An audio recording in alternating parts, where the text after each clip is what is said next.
Welcome to the third episode of the Modern Marketers Toolkit webinar series. Today, we'll be focused on the root cause of sales and marketing misalignment and how to generate quality demand with the power of your brand. Before I pass it over to David, Chris, and Gabe, a couple of things to note. If you have questions during the session, please drop them right in the Q&A function of the Zoom. They'll be answered at the end during our Q&A portion. There will also be 3 polls today, so please keep an eye out for those prompts as well. And without further ado, I'm going to pass it off to David Pianin, a partner in Lippincott's marketing customer strategy practice, who will take it from here.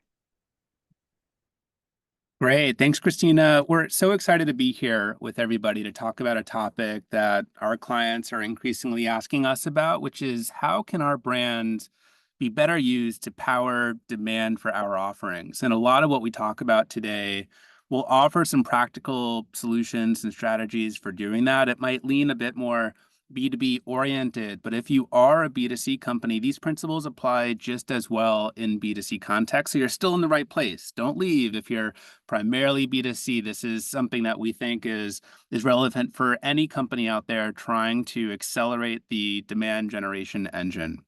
We've got 60 minutes together and plan to use the first 10 minutes really diagnosing a common problem that our clients come to us with, which is that our demand generation has seemed to slow down. Something doesn't quite seem to be working, and we'll talk about the root cause of that common challenge that our clients are coming to us with. The bulk of our time together will focus on practical solutions for resolving that challenge. In particular, we're going to talk about opportunities to influence buyers with more meaningful content. And we're going to talk about solutions for getting sales teams and marketing teams at your companies better aligned by defining what it means to have a qualified lead.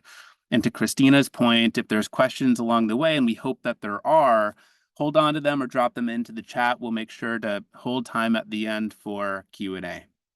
So with that background, I'll go ahead and jump in. As Christina mentioned, I'm a partner on the strategy team here at Lippincott and have the fun job of advising companies on how to generate demand through brand strategy, marketing strategy, and deep, authentic customer insight. And I'm joined by 2 fantastic colleagues of mine. I'll turn it over to Chris, who's not only a fantastic client advisor, but also a recovering CMO himself. Over to you, Chris. Yeah, thanks, David. So, hello, everyone. Thanks again for joining us.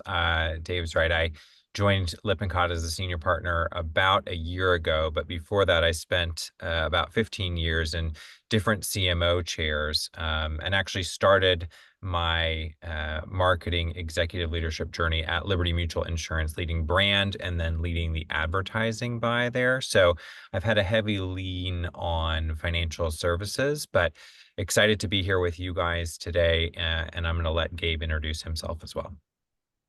Thanks, Chris. Thanks, David, for having me today. Gabe Knapp, a partner at Oliver Wyman in our pricing, sales, and marketing practice. Actually started my career as a marketer at Microsoft, Dell, and eBay. So started on the tech marketing side, and then also did a tour of duty as an interim head of digital marketing for a major US airline. So I've been in and out of the chair of marketing, so hugely passionate about this topic. And in my role at Oliver Wyman, I help chief marketing officers improve their marketing effectiveness, as well as improve their capabilities to be able to do more modern marketing. So very passionate about this topic. And then I also get to help sales leaders improve their sales organizations and optimize things around hybrid and digital selling. So a lot of really relevant topics today about how do we improve sales leads between the 2 teams. Looking forward to the discussion. Thanks again, David and Chris, for having me. Appreciate it. Great to have this group with you all. Again, not only advisors to our companies, but practical practitioners and having applied some of what you'll see today on the ground. And so a little bit about Lippincott. For those who aren't familiar with us, we just celebrated our 80th anniversary. And because of our time doing this type of work, we've had the privilege to build some of the most household names that you see on this page and many others, and have also helped companies build some of the most disruptive brands in existing and emerging categories. And We are part of Oliver Wyman, who is a leading management consulting firm. Together, Lippincott and Oliver Wyman have over 60 offices across the world, and we collectively have front row seats to seeing how some of the leading companies are managing their marketing teams, their sales teams, and building brands that are disrupting industries. We serve 70% of the Fortune 500, and even more so within financial institutions in particular.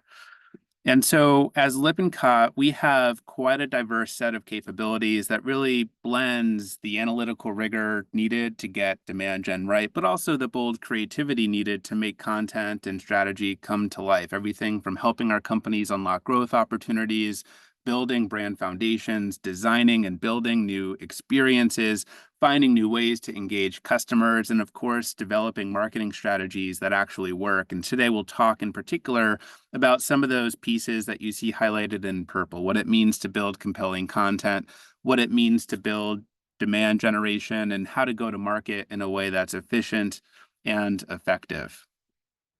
And if I dive into the topic at hand, how can companies better generate demand for their offerings? It really starts by unpacking a common problem. We hear clients come to us all the time expressing all sorts of pain points and frustration related to the demand for their offerings slowing down. And describing the common problem that our clients face can start by introducing three key stakeholders. Let's simplify things for just a moment and think about three audiences. We're going to first talk about the buyers who you all as companies are trying to attract. We're going to talk about the sales teams that are fixated on closing the sale, finding the leads, getting the deal done, and the marketing team tasked with building the reputation and packaging of your brand and of your offer. And the key challenge is that when it comes to B2B sales and marketing, these three audiences tend to not understand one another very well. And that lack of understanding creates a whole load of friction and inefficiency. And in particular, it leads to each one of these three audiences feeling fairly disappointed. In particular, we often hear about buyers that our companies are trying to attract feeling quite unsatisfied with the way in which they're being approached by various companies. 66% of buyers, B2B customers, expect the same or better personalization in their professional lives. As consumers, we sit at home and on subways looking at our phone, getting surgically placed ads that are perfectly tailored to what it is we're looking for. But for some reason, when you take your consumer hat off and put on your buyer hat on as a company, these buyers tend to get approached with fairly generic, glossy, non-personalized sales tactics that leave them feeling pretty unsatisfied. And so that's a challenge to address.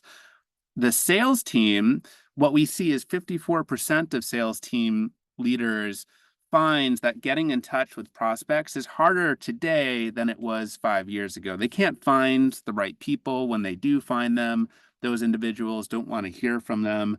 There's something going wrong in terms of the sales team's ability to get in front of the prospects that they want to find. And marketing leaders tell us overwhelmingly that they feel their advertising budgets are being wasted on the wrong audiences. They don't know how to get their message in front of the right people, and that leads them feeling overwhelmed. And so fundamentally, something's awry when the buyers, the sales teams, the marketing teams are all feeling like something's not clicking. And in our experience helping our clients work through these challenges, more often than not, the root cause of those challenges tends to fall down to two forms of misalignment. First, the connection between how companies are trying to engage with buyers tends to be misaligned. Buyers are looking for a certain experience and a certain approach when companies are coming to them that is not at all what they experience. And there's a mismatch in the engagement model that companies use and the form of engagement that buyers are asking for.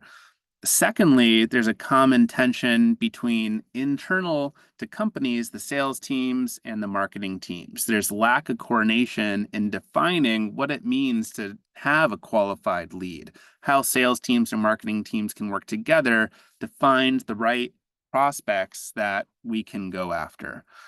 And resolving these two tensions has meaningful upside. When we help our clients resolve these issues, we often find an incredible upside opportunity that could come from extinguishing the issues. As an example, when we worked with the client in the financial space, by working with them to find the root cause of these tensions and resolving them, for that individual client, we were able to find upside that was 3 times their annual revenue growth goal. And that came from helping them think more broadly about who it is out in the market that they can be going after and prioritize outreach to, by helping them better warm the leads that are already in their funnel to make sure that the conversion rates go up, and also finding more efficient ways of engaging customers, which provides some excess hours that could be reallocated to more productive use cases. And so these tensions are holding many of our clients back from realizing the upside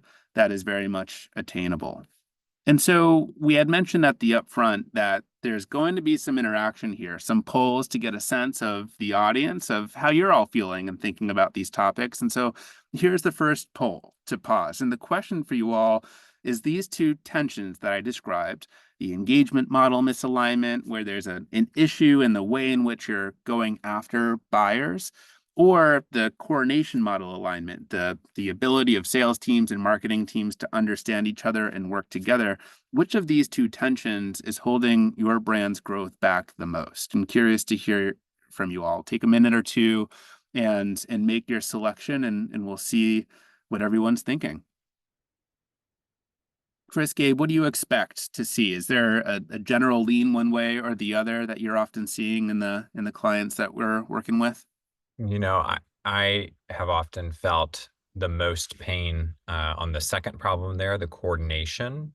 And yet I think that the pain that I felt there daily sometimes was taking my eye off of the other area, and just sometimes assuming that I had that pretty well taken care of via market research and things. And I think I am seeing some of those same things in our clients. What about you, Gabe?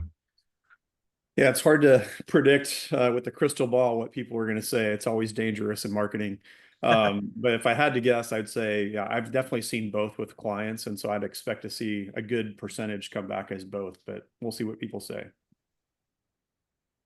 All right. Let's close the poll and get a sense of where the key challenge is. It looks like 45% of us say the sales and marketing coordination misalignment is really the crux of what's going on, but a good portion of you all say that it's really both of these issues. And so interesting to see that nobody said neither. This is clearly a pain point that you're all grappling with, and that's not a surprise. Many of our clients are grappling with these challenges, and so I'm sure you're all eager to hear about practical solutions to resolve them. And so let's dive into that and start pinpointing things that can be done to resolve each tension. And from there, we'll go into the first tension around how to better engage buyers in the way that they want to be engaged. And the punchline for us, and you'll see this in the details that Chris will share, is that it really all boils down to how to think about influencing buyers with more meaningful content, which is a much different and often more modern way of engaging buyers than what companies might be used to. So over to you, Chris, to take us through the details. Awesome. Thank you, David. So let's just go to the next slide, please. And we'll start with another fact. And if you could scroll through the graph for me. What we're looking at here, everyone, is a distribution of how B2B buyers spend their time. So that largest chunk, the top right purple part of this donut graph that you see there, is researching independently online. And I'll tell you that that tends to surprise people when I say it to them in early kind of client meetings where, especially at a sales-driven culture, there's this idea that no, but when we meet with suppliers, when they meet with us, right, when the buyers meet with us, that's when we have these special moments. And then telling them, well, the B2B buyers it doesn't look like that's how they're prioritizing their time. They're only spending 17% of their time meeting with potential suppliers, versus when you combine how much time they're spending researching independently, whether online or offline, those combined, they're spending 45% of their time doing their own research with, again, their largest chunk being that researching independently online. And before I move on, Gabe, are you seeing similar things at your clients? Oh, for sure. Definitely confirming. And in fact, last year, we really dug into that area with the 17% that you're talking about, just to try to learn more. And we did a survey or some research with 100 B2B sales leaders. And what we found was pretty interesting. We asked them the question of what percent of your customers want to purchase digitally and not talk to our sales rep at all. So pretty provocative question. And what we found was super interesting. Nearly 60% of the respondents said up to a quarter of their customer base did not want to talk to a sales rep at all. And so that has some pretty profound implications for your sales org design. How many reps do you need? How much are you investing in a B2B portal where customers can purchase digitally? And then, of course, even more alarming, 22% said that a quarter to a half of their customers didn't want to talk to a sales rep at all. So applying these across your sales organization, thinking about modern sales, modern marketing, and how do we harmonize these? It's a pretty big insight that buyers are used to researching, like Dave was talking about earlier, on Amazon, personally, and so that applies also to the B2B realm, where customers are just wanting to be able to reorder on an easy to use, great customer experience B2B portal.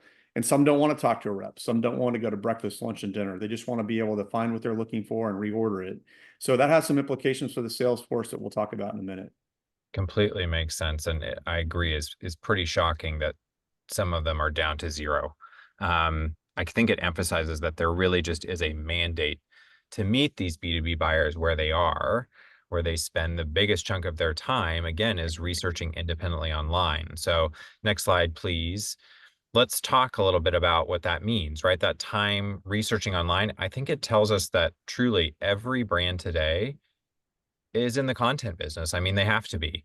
It's the most important element that's driving sales. It's responsible, as you can see on the right-hand side of the page there, for driving almost half of the incremental sales driven by advertising. But it starts to beg a question. If you're in the content business, how can you think about influencing your buyers with actual meaningful content? Let's get into that. So next slide. You need a content strategy, obviously.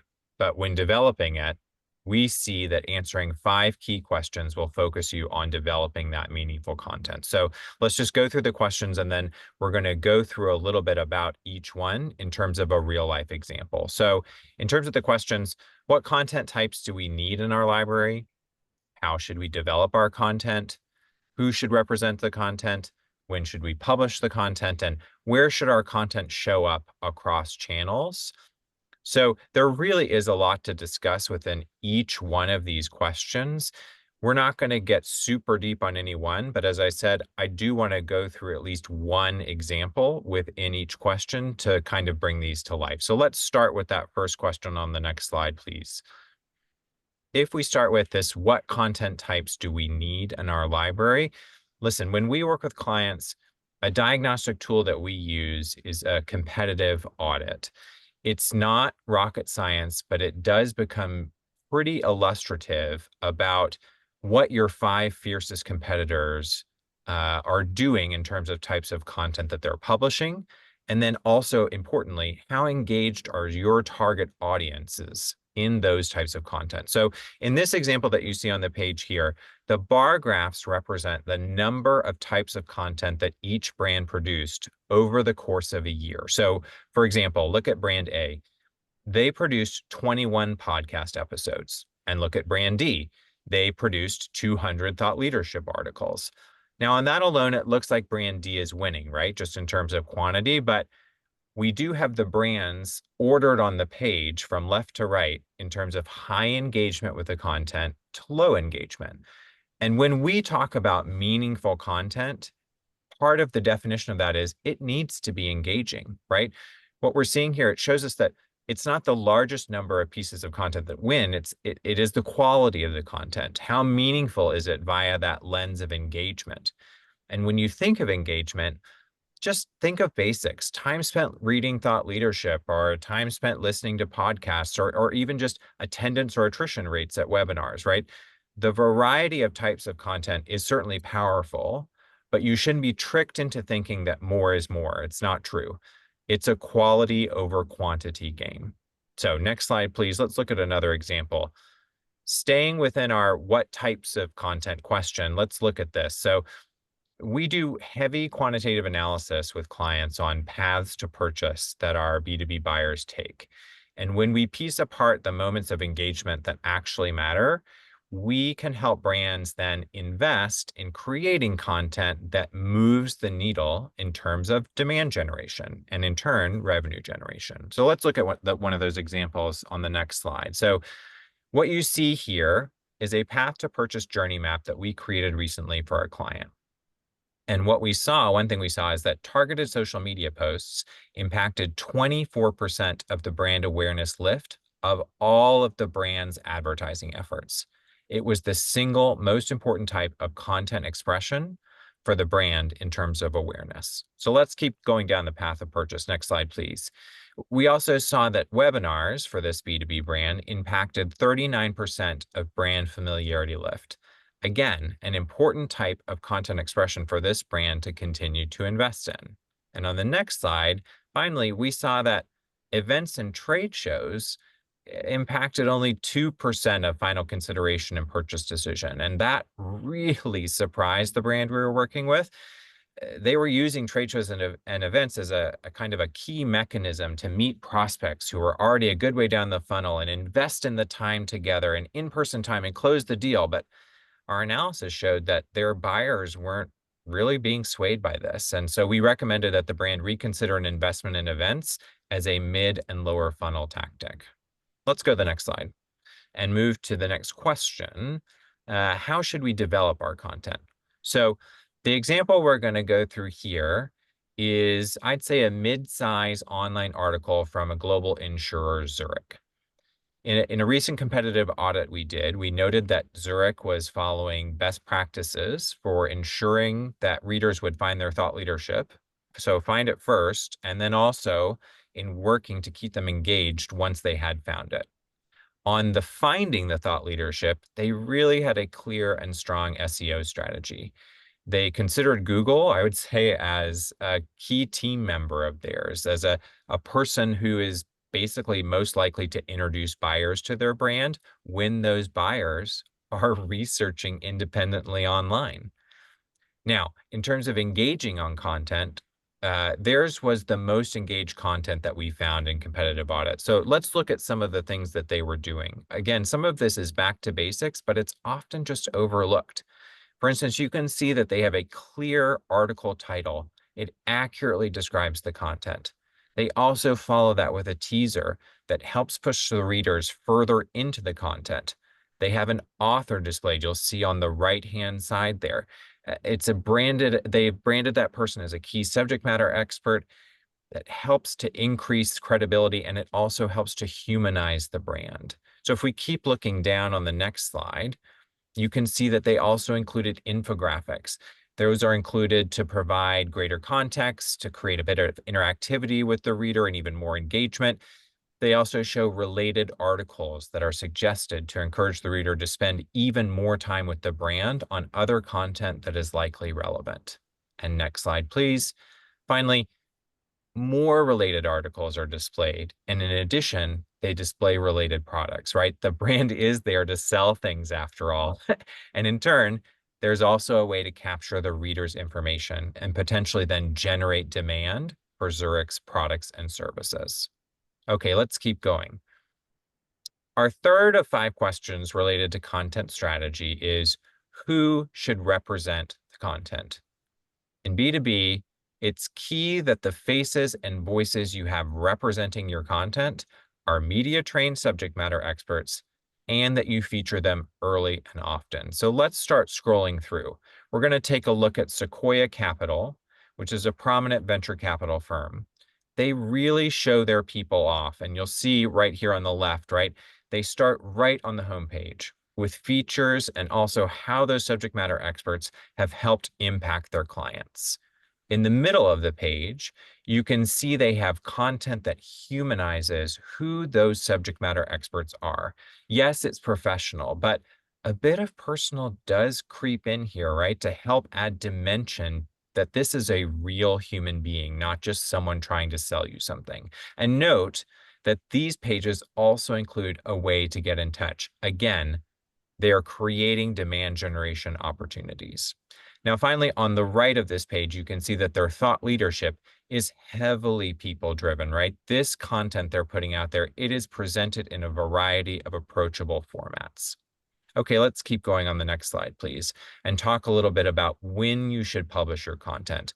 We're going to go back and look at Zurich again, and we're not going to get into the concepts in terms of when to publish about things like time of day. We're not going to go that far down. We're going to start a little bit higher level and talk first about anchoring your content strategy to tentpole moments in the year. So looking at what Zurich does, they focus on key global conferences like the World Economic Forum in Davos or the COP Global Environmental Conference. They also focus on key industry conferences like Riskworld. But what we see is that 10 Pults can provide part of the content or part of the structure for your content strategy, but not everything you need. So turn to the next slide to look that you're also going to need a more, how do I say, more always on strategy. So for Zurich as an insurer, they use seasonality of the weather, whether it's hurricane season, fire season, winter storm season. They are publishing relevant content that is current and engaging to the frame of mind that their buyers are in. And they're using the global seasons differences, whether hurricane season in the US, obviously that's going to be different than flood season in Europe, which is obviously going to be different than fire season in South America. They are going to use the right kind of content at the right time for the area of the globe that they're talking to. And finally, on the next slide here, we're going to get to that final question about where should our content show up? So this is one where when you say that out loud, it's kind of just easy to say back as an answer, well, I guess it should show up as many places as possible, but we don't all have enough resources to just make that occur. So it's just hard to execute on as many places as possible. And we suggest to clients often that you start with your owned media channels. If you can make what you own really strong, then expanding to paid and expanding to earned from there becomes easier. So we're taking a look here in terms of case study at Adobe. And what we see is a clear strategy that puts the Adobe website truly at the center. Like, as you see on the right-hand side of this page, it's the center of their content ecosystem. And that ecosystem is working together to keep people engaged, to keep their buyers engaged. But again, that center of things is that website. And it's basically the answer to the most basic of questions. When you click it, where do you go, right? It is back to that website. So next slide, please. To recap quickly here, developing meaningful content to engage your buyer while they are researching independently online, and reminder, that's what they spend most of their time doing, that requires a strong content strategy. And we suggest getting there via these 5 questions. So as you're thinking about what those 5 questions mean to you, maybe we do another quick poll, David, on the next slide. So which of these questions does your organization struggle with the most to answer? And David, have you seen any of this at your clients that they're struggling with any of this?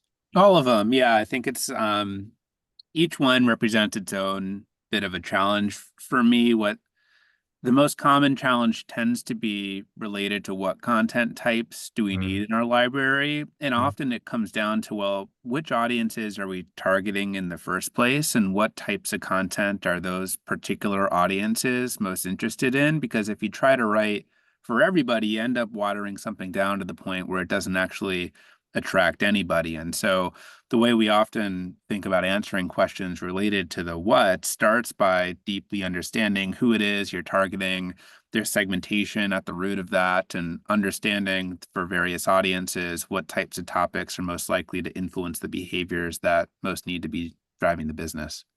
Got it. Makes sense. So in terms of the poll, how's it looking in terms of answers? Are we ready to close it up, Christina? Let's see. While she's doing that, I would just add, generative AI has such a great use case for content marketing if leveraged properly. And it doesn't mean like you're eliminating anyone's job. You're actually increasing the amount of stimuli that you can put in front of an audience. So there's a lot there. You had Adobe up earlier. At Adobe Summit this year, they talked about personalization at scale. And I really think that's what a lot of the MarTech is really helping us to unlock, the combination of that and Gen AI, to be able to put, the right size tweet, the right size post on LinkedIn, be able to do that at scale. So that's pretty exciting. That's interesting. Yeah, it looks like, David, folks are pretty aligned to what you were saying too about in terms of what content types do we need in our library, getting the most responses here. So, okay, I think we're going to turn to our next question, the next point of friction. I'm going to turn it over to you, Gabe.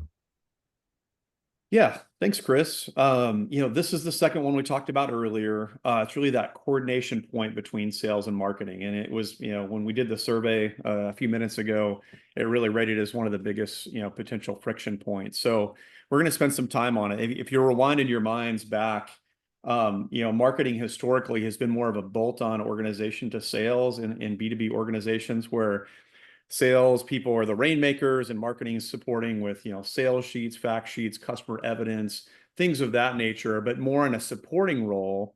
And now today, in more of the modern age, marketing is really equipped with very powerful MarTech tools to be able to pinpoint high propensity, high quality leads that are so important to a sales team. And so what we're seeing is really the need for that partnership to go up and the need for that collaboration to go up. And I think that's a big improvement when you think about where sales was many, many years ago. In the old days, they had salespeople, new sales reps, inside rails, sales reps call the phone book and just go through and blindly call. Now it's more modern Google searches and things of that nature. But the ability of marketing to have a marketing qualified lead that is curated, warm, high propensity, already showing some propensity to purchase is so valuable to sales. So we're going to talk about that today. And really the main problem statement is around the misalignment between what marketing views as a marketing qualified lead and when that gets handed over the proverbial wall to sales, do they view it as a qualified lead or not based on their experience? And so that's really the crux of the issue we're going to talk through today. And go to the next slide. And so we did some research around this and just, further to the point of just how, marketing has evolved. In our recent research, I mentioned earlier that we unveiled in December, or I guess Q4 of last year, of 100 B2B sales leaders, we found that 65% of them surveyed said that marketing qualified leads often result in a sales appointment and or a sale. And so sales leaders are realizing the importance of marketing and how that can really help them. And if you can get this symbiotic relationship right, there is a ton of value to unlock for sales and marketing leaders across the board. Conversely, if we go to the next slide, the challenge there is there's a lot of pressure on marketing teams really to cut spend. And Chris, I don't know if you want to comment on this, but there's just pressure around MarTech spend and how do we improve ROI?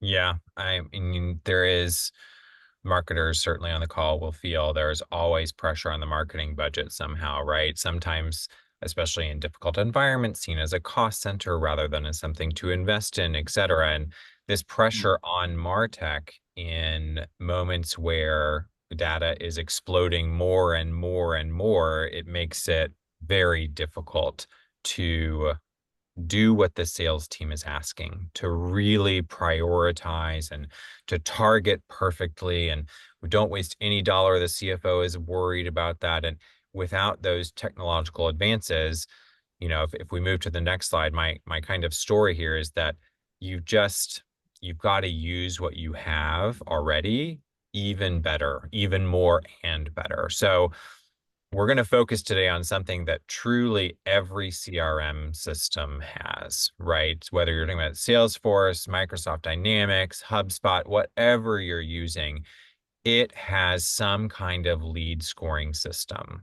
Now, each of these different CRMs, they use a different kind of slightly different terminology, whether Microsoft Dynamics calls it a lead score, Salesforce calls it scoring and grading, whatever terminology they're using, the idea is the same.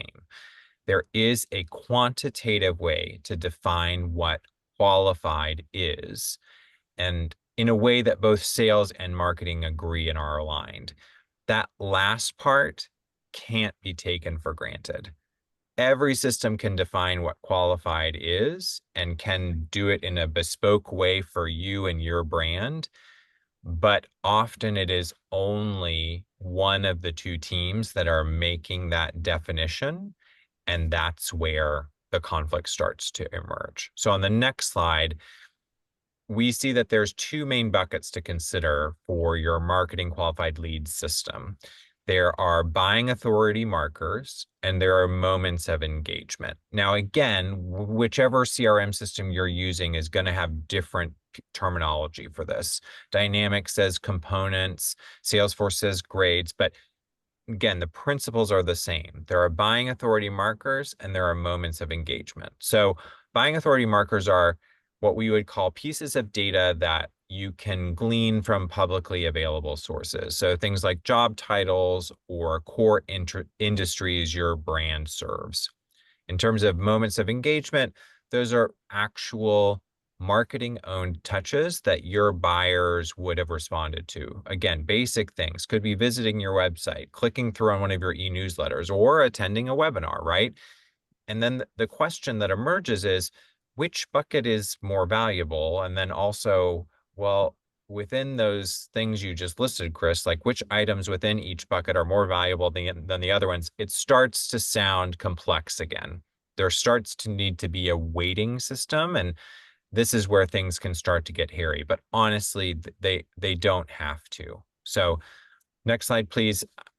I'm a big fan of, as with so many problems at work, that this one, as with so many others, can be solved with basically a good old-fashioned list.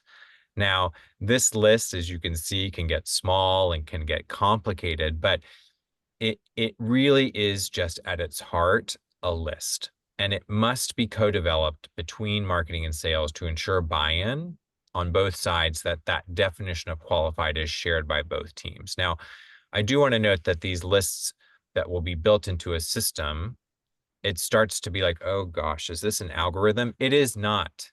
It is just arithmetic. It is just addition and subtraction. It does not have to be complicated to be valuable. Also of note is that you can use negative scores, not just positive scores within the system, to deprioritize leads that come in with things like either a personal email address. Something I used to hear from the sales team constantly is, this is a Gmail address. I can't reach out to them. It's not possible. Why is it here? Or God forbid you send the sales team by accident a competitor who attended 4 of your webinars to figure out what you're doing and say that they're a qualified lead. You want to make sure those people are deprioritized so that you're not losing credibility as the marketing team with the sales team. Gabe, do you see that stuff in market with clients? For sure. I think the tension is around, just the agreements between sales and marketing on what moves the meter. On the sales side, it doesn't help if they send you a lead and they clicked on an article and they happen to be a marketing manager and you're like, well, that's great. That's not one of my buyers. So I need to really get aligned with marketing on what they're sending me. Otherwise, we're wasting time, trying to qualify leads that are never going to buy. I think the other thing that I see with a lot of clients is the emergence of affiliate marketing and how important that is in the mid funnel. A lot of these meta mediaries or affiliates. There's one in B2B called Buyer Zone for B2B services that a lot of times B2B companies will go and shop for computers or janitorial services or something like that. So they're already showing intent to purchase, and some of those may enter into the funnel and like, wow, those are highly relevant. And the sales team's like really excited about them. So how do those fit within the moments of engagement, and where are you at in the sales funnel and the marketing funnel? And then, where are you at from a buyer authority perspective? So those are a couple of trends that I'm seeing. Awesome. Thank you. And let's go to the next slide, please, and start talking about the system itself, right? The lead scoring scheme, let's call it. What we see in terms of starting to implement is that it's helpful to develop 3. And again, I've seen this be helpful with buy-in from sales and from marketing to say, in general, what I would say, and even just listening to you say it back to me again, Gabe, just now, is like the sales team tends to rely heavily on buying authority markers, right? They want the right titles. They want the exact right industries. This sub-industry is selling really hot for us now. I want those, and those should be more highly prioritized. The marketing team tends to be really focused on, listen, the things that we're putting out there into the world, they're getting great engagement. This is good feedback for my team. It's showing that I'm providing ROI for the company. So marketers tend to be focused more heavily in general, I would say, on those moments of engagement. And then there can be a system that balances those two together. So we suggest developing 3 different systems and then testing to see which one will work best for you. It might sound like, well, of course, balanced is the answer. That's not actually always true. And the only way to know for your brand is to do this kind of testing and learning. So let's look at the next slide, please. So to pressure test these different scoring schemes, right, we suggest doing a kind of bringing it to life with hypothetical leads. Let's look at 3 of those leads, what they might look like. Next slide. So here's Andreas, right? He's a CFO. He's got 10 years of experience at a good-sized manufacturer. He's got no moments of engagement. So he's going to be very heavy in terms of those buying authority markers. On the next slide, let's meet Manny. So he's a bit shorter on the buying authority markers, right? He's not a C-level person, and the company he's at is smaller than the one Andreas was at. So maybe there's less even budget to be buying with. But he has some really strong moments of engagement. So he's looking interesting from especially that moments of engagement category. And then on the next slide, we can meet our final prospect, Susan.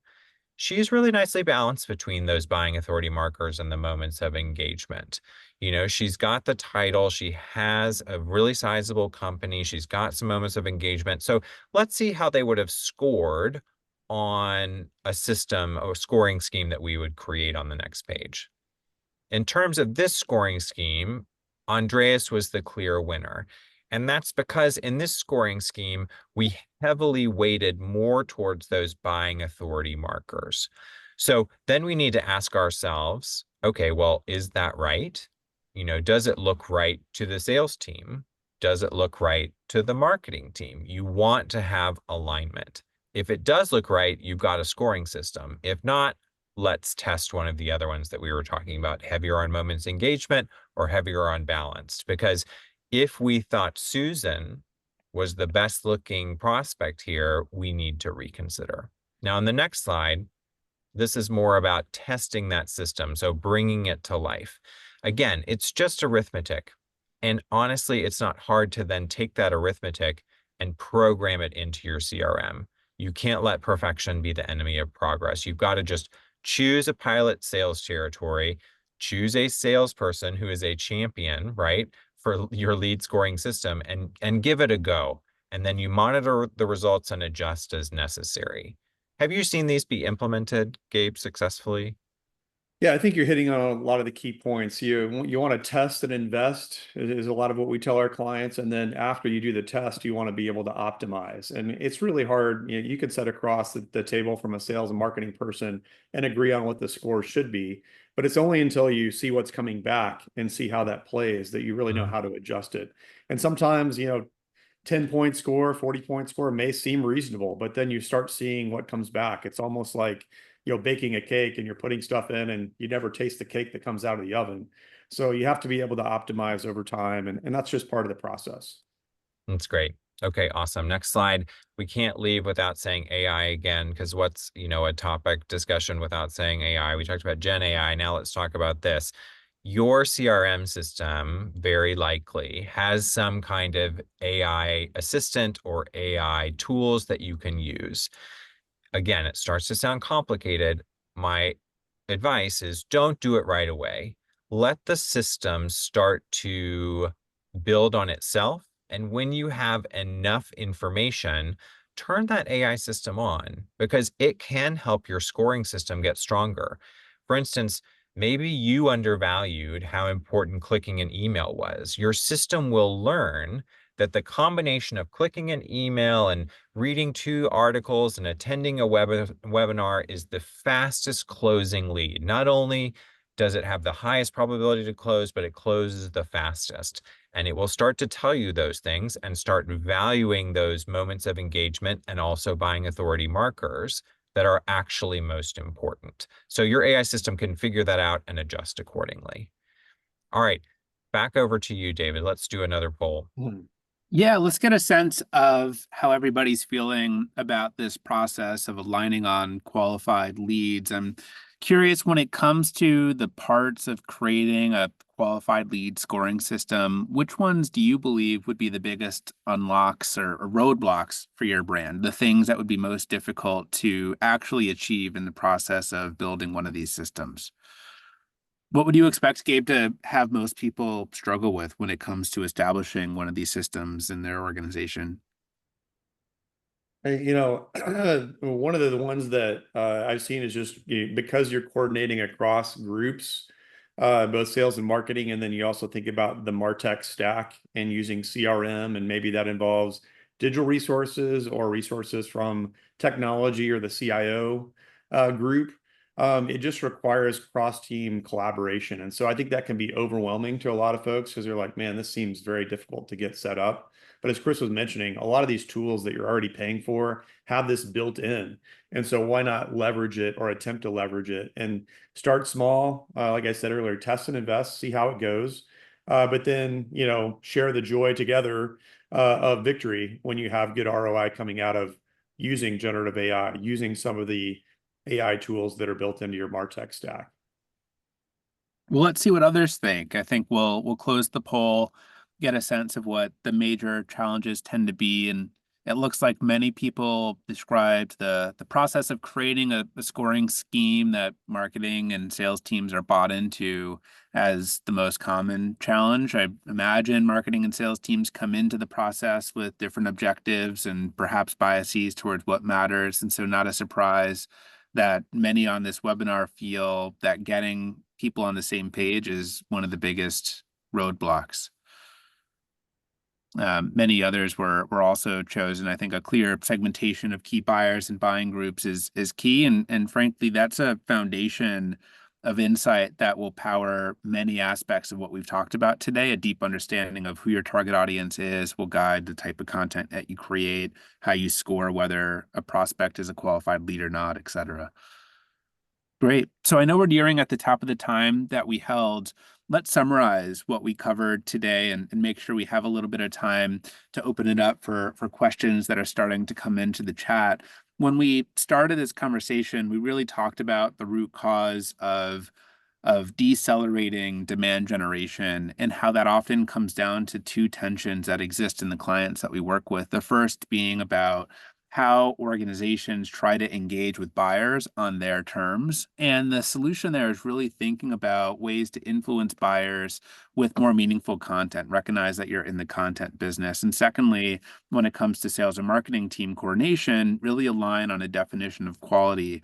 And there were some practical strategies that we had talked about when it comes to influencing buyers with more meaningful content.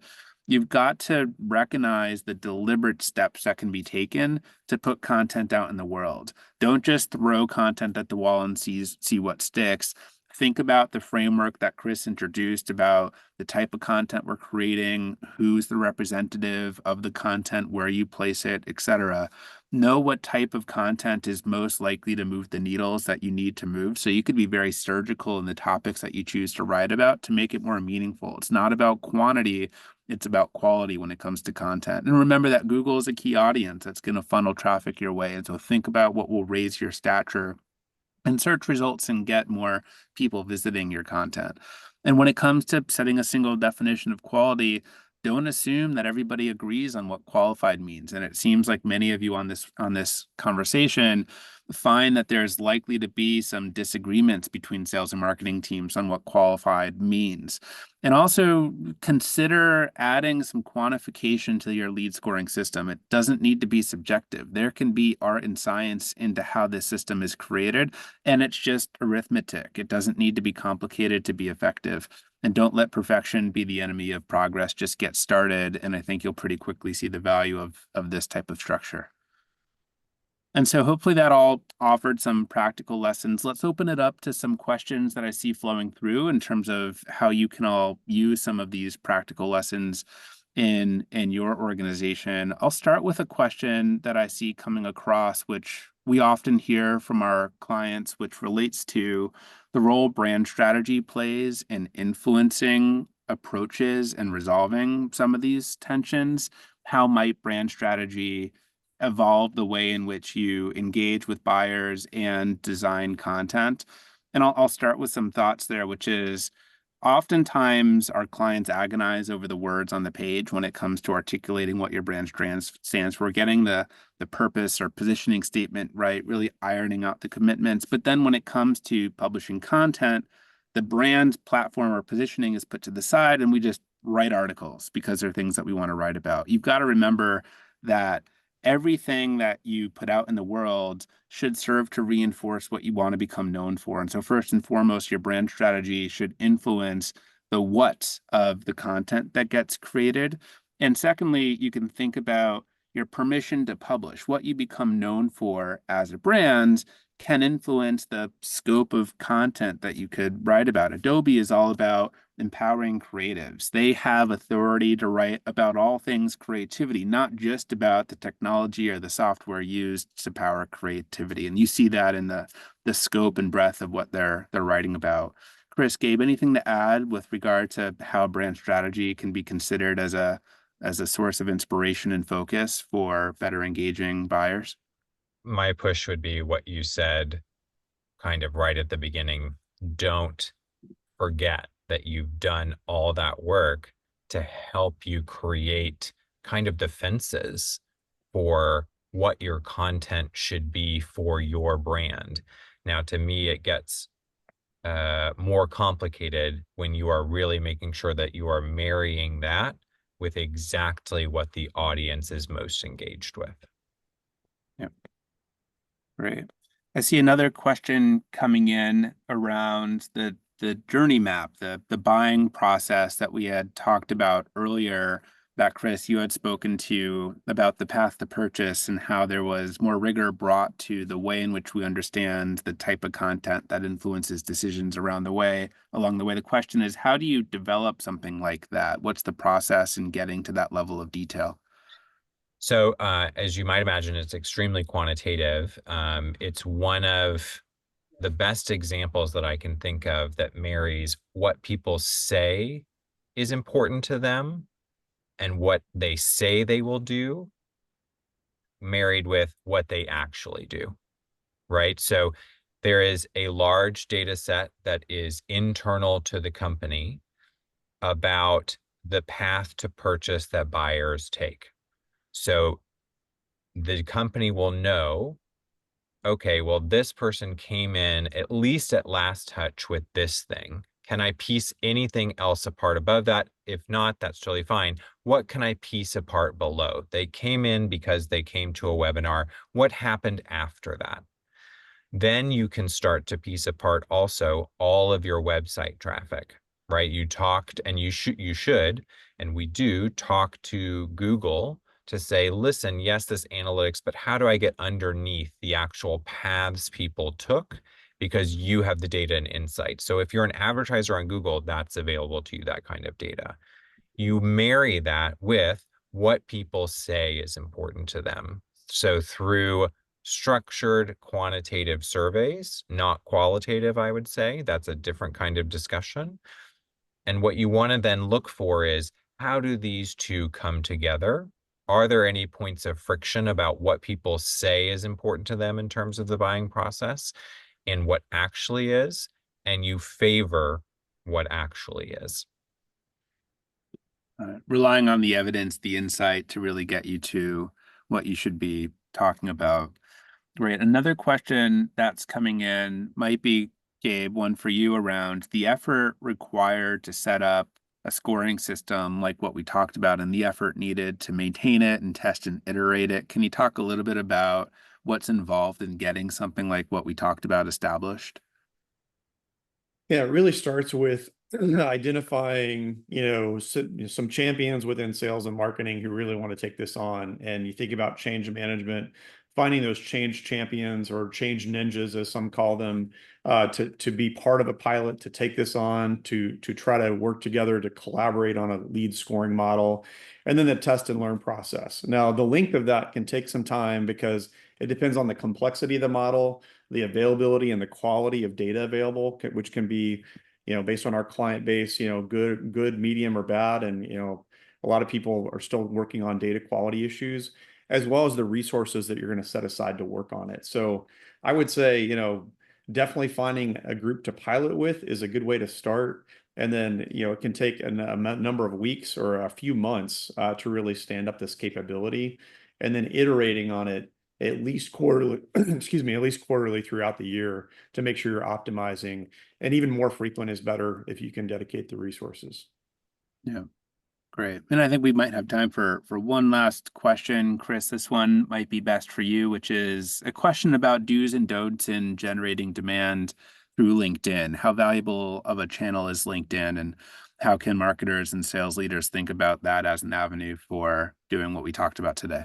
Yeah, I think it's extremely valuable, and I would say in two different camps. The first camp is I've often seen with clients that their funnel is what I would call kind of diamond shaped instead of being open. And that diamond shape tends to be driven by a team that says, we know who our buyers are, we're out there and we know exactly who they are. We've listed them, and you just end up kind of hitting them over and over again. And it gets really hot in this kind of diamond shaped funnel. It's like a kiln at a certain point. And LinkedIn can help you say, okay, yes, these people are your buyers. Can we help you expand to people who look a lot like that, but maybe you haven't considered? Maybe you're telling us you only want to be with the Fortune 1000. Can we just expand that and test a little bit to the Fortune 1500? We don't have to go to the Russell 3000 if you're not comfortable, but can we just get the next 500 companies? So LinkedIn can really help with that very quickly. The other area I think they can help with is retargeting. So again, that same thing, you're at a company, your buyers, you've got your list. LinkedIn can help you match that data in an automated way. And they have about a 90% match rate to their profiles on their site. So then you can say, okay, I know these people are already kind of far down the funnel, or I haven't heard from them in a while. Can I target them as a marketer with LinkedIn? And I haven't even gone into talking about something like LinkedIn Sales Navigator. That was, I would say, fully a kind of marketing area. Gabe, anything on Sales Navigator quickly? I'd say the paid portions of LinkedIn can be expensive, but don't underestimate the content marketing pieces of LinkedIn that are reaching your buyers and nurturing those leads day in and day out. I'd leave it there, given in the interest of time. Awesome. Well, thank you all so Yeah. much. I think we're at time now. Hopefully everybody here found value in the conversation we had today and are taking away some practical lessons and how to spin up additional demand for your offers in B2B, but also B2C context. So thank you all for coming, and hope to see you on the next webinar later this year. Thanks, everyone. Thanks, everybody.